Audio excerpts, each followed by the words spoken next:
रवि दाई र बालेनजीलाई मलाई सुनाउन मन लागेको छ। आदरणीय रवि दाई, आदरणीय बालेनजी, यसपालि अचम्मै भएको छ। यसपालि अचम्मै भएको छ। मैले जीवनमा 2-4 वटा निर्वाचन देखेको छु, तर अहिलेको जस्तो माहौल कहिल्यै देखेको छैन। यसपालि अचम्मै भएको छ। यसपालि अचम्मै भएको छ। भोट हाल्नको लागि बम्बईबाट बाजुरा आएको छ एउटा बहादुर। भोट हाल्नको लागि चौकीदारी छोडेर बम्बईबाट बाजुरा आएको छ एउटा बहादुर। भोट हाल्ने रहरले आफ्नै छोराछोरीको रहर बिर्सिएको छ रियादबाट हिँडेको एउटा रनेले। भोट हाल्ने रहरले आफ्नै छोराछोरीको रहर बिर्सिएको छ रियादबाट हिँडेको एउटा रनेले। पुरानै पार्टीमा लागेको भनेर घरभित्र पस्न नदिएपछि, पुरानै पार्टीमा बाउ लागेकोले घरभित्र पस्न नदिएपछि साथीको होस्टेलमा सुटकेस बिसाएर अभियानमा हिँडेको छ अस्ट्रेलियाबाट फर्केको बिस्ने।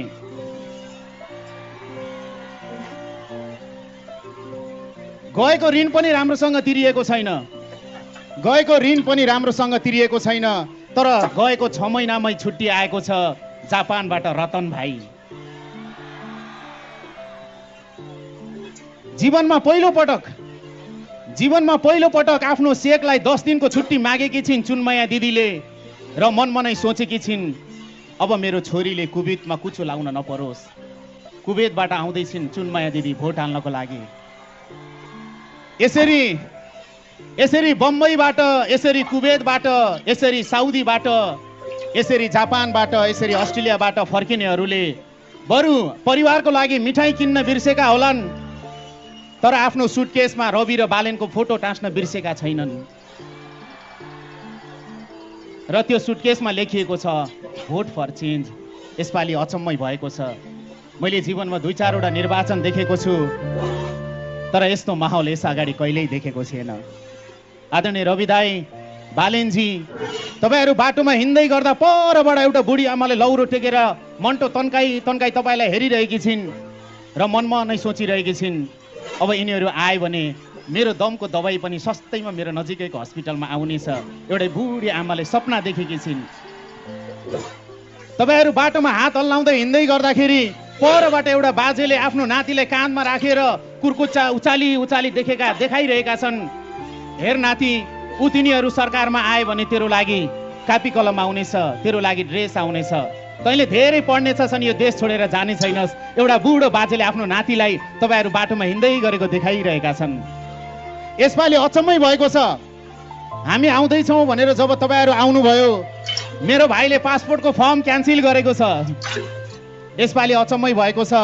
मेरो साथीले कोरियन भाषाको कक्षा हापेको छ। मेरो बहिनीले ब्युटिसियन भएर दुबई जान लागेकी थिए, अब यही देशमा पार्लर खोल्छु भनेर सटल खोल्दै हिँडेकी छ। त्यसकारण यसपालि अचम्मै भएको छ, किनकि लामो निराशापछि आशा जागेको छ अब देश बन्छ भनेर।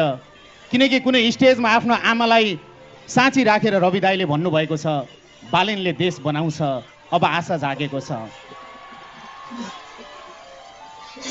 र आशा लाग्दै पनि हामीलाई विश्वास छ रवि र बालेनले बोलेको कुरा झुट हुने छैन। हामीलाई विश्वास छ रवि र बालेनले बोलेको कुरा झुट हुने छैन। राष्ट्रिय स्वतन्त्र पार्टी हुनेछ, तर त्यहाँ गुट उपगुट हुने छैन। हामीलाई विश्वास छ रवि र बालेनले बोलेको कुरा झुट हुने छैन। राष्ट्रिय स्वतन्त्र पार्टी हुनेछ, त्यहाँ गुट उपगुट हुने छैन। बालेनको सरकार हुनेछ, त्यहाँ लुट हुने छैन। हामीलाई विश्वास छ तपाईँहरूले बोलेको कुरा झुट हुने छैन। राष्ट्रिय स्वतन्त्र पार्टी हुनेछ, त्यहाँ गुट उपगुट हुने छैन। बालेनको सरकार हुनेछ, त्यहाँ लुट हुने छैन। यदि पहिला जस्तै झुट गुट र लुट भयो भने भगवान कसम यसपालि कसैलाई छुट हुने छैन। त्यसैले यो एक पटकका लागि म घन्टी हो, तपाईँहरू घन्टी हो, हामी सबै घन्टी हो कि होइन भन्नुहोस् त।